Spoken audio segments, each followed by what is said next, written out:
Olá, amados, a paz do Senhor.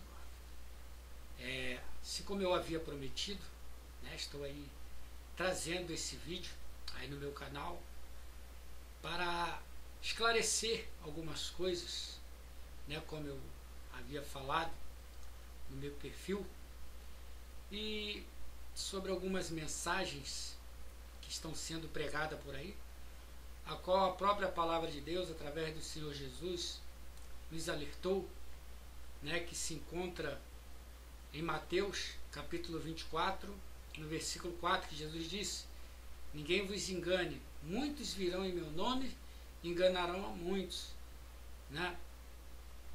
Esse tipo de mensagem que tem sido pregada, que infelizmente até pessoas que eram convertidas, que iam à igreja, que eu conheço, e conversando com elas eu vejo que esse tipo de mensagem afetaram a mente dessas pessoas.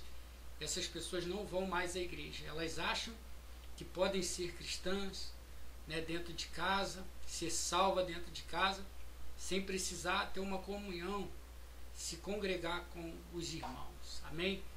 E também essas pessoas, elas pregam contra o Espírito Santo na vida da pessoa, o agir do Espírito Santo na vida da pessoa, pregam contra o dízimo, né, e muitas outras heresias que estão influenciando algumas pessoas. Às vezes você pensa assim: ah, mas eu não conheço ninguém com essa mensagem, mas eu conheço e sei que ela está sendo pregada, e para Deus uma alma vale mais do que esse mundo todo pesado em ouro, e nós devemos fazer a nossa parte, porque quantas dessas pessoas se desviarem, o diabo vai estar rindo, né, porque ele mesmo tentou usar a própria palavra de Deus contra Cristo, para tentar a Cristo, e assim ele vai fazer, né, contra a igreja atual, que tem crescido, tem se levantado, porque está próximo à vinda de Jesus, e o inimigo ele não vai ficar parado, e ele entra sim, né, com sutileza, com essas mensagens demoníacas. Então nós vamos estar falando agora da primeira situação, né, a qual essas pessoas têm pregado, que é o templo em si, a congregação, né? E eles dizem que não tem uma necessidade de uma igreja, de uma placa, de uma denominação. Nós vamos estar lendo agora, né, algo que vai confrontar com esse ensinamento, mostrando que é necessário sim ter uma igreja, amém? Então vamos lá.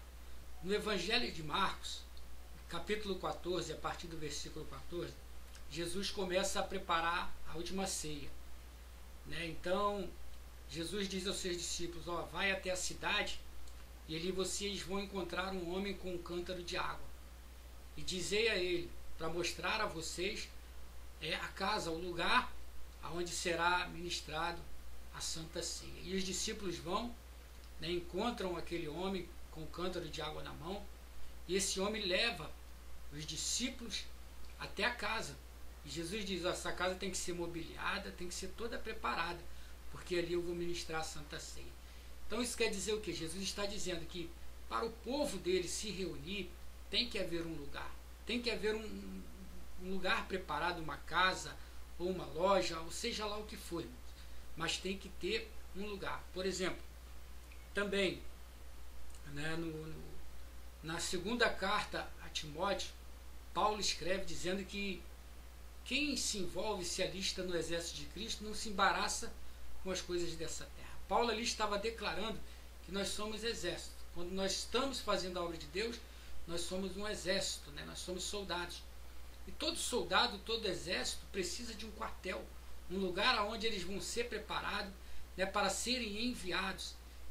Então nós temos que ter uma igreja, tem que ter um lugar para se reunir, né? Hoje, graças a Deus, antigamente as pessoas se reuniam nas casas, mas hoje nós podemos alugar uma loja, ou fazer mesmo um templo e se reunir ali, até mesmo para que não venhamos incomodar, né, as pessoas da casa, que têm seus filhos, que têm, né, o seu dia a dia. Mas é necessário sim ter um lugar preparado, porque a Bíblia nos ensina isso. E até porque hoje, se você se reúne com um grupo de pessoas em um certo lugar, né, a própria justiça, a própria polícia, os militares vão querer saber o que está acontecendo ali, o porquê que aquelas pessoas estão se juntando ali. Então, por isso, a igreja ela tem que ser legalizada, porque senão as pessoas podem pensar o que é um contrabando, que é uma reunião para se drogarem, para se prostituir, alguma coisa. Então, a igreja ela é denominada igreja para que isso venha a ser tirado da mente das pessoas, dos que governam, dos militares, que as pessoas precisam saber que ali é um lugar onde se reúne para louvar e engrandecer o nome do Senhor. E é preciso sim, não creia quando essas pessoas disserem que você pode ser crente em casa, porque a Bíblia diz que a igreja ela é um corpo, e se um membro, se a minha mão sair do meu corpo, ela vai morrer. Então assim é a igreja, é o corpo de Cristo aqui na terra, amém?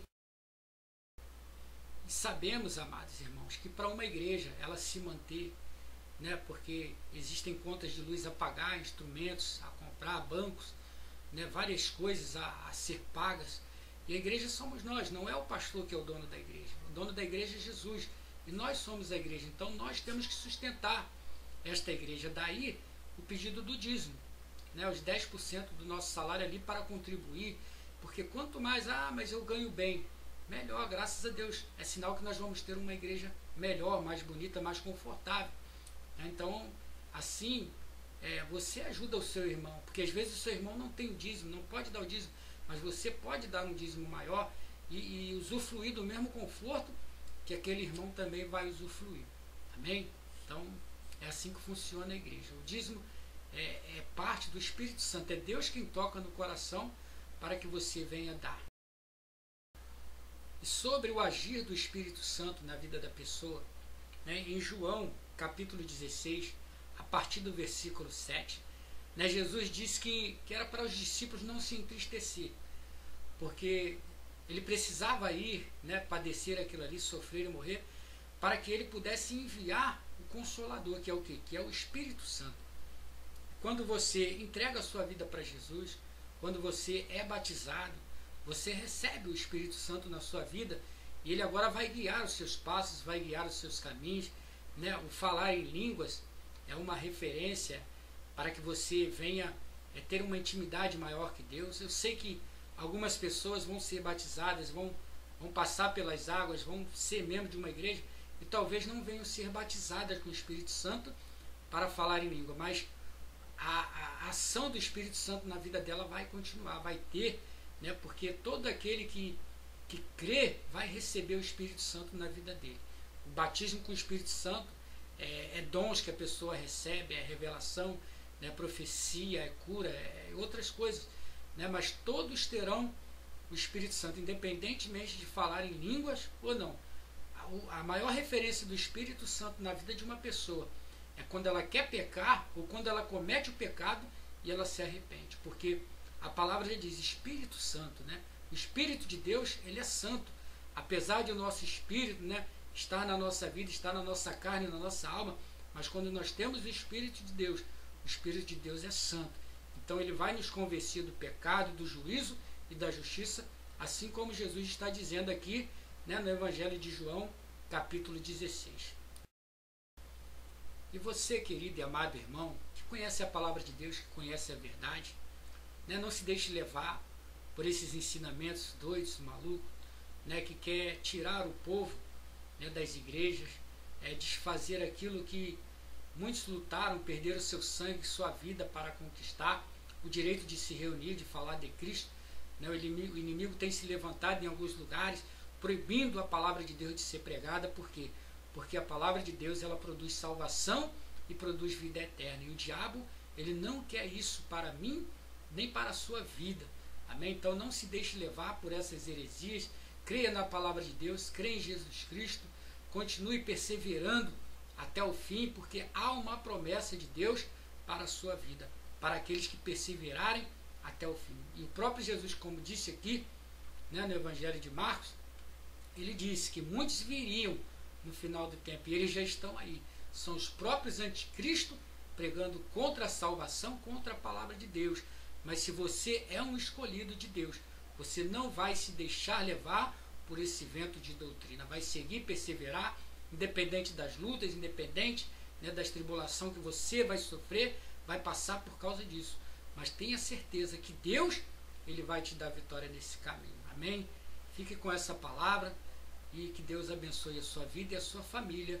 Em nome de Jesus. Amém.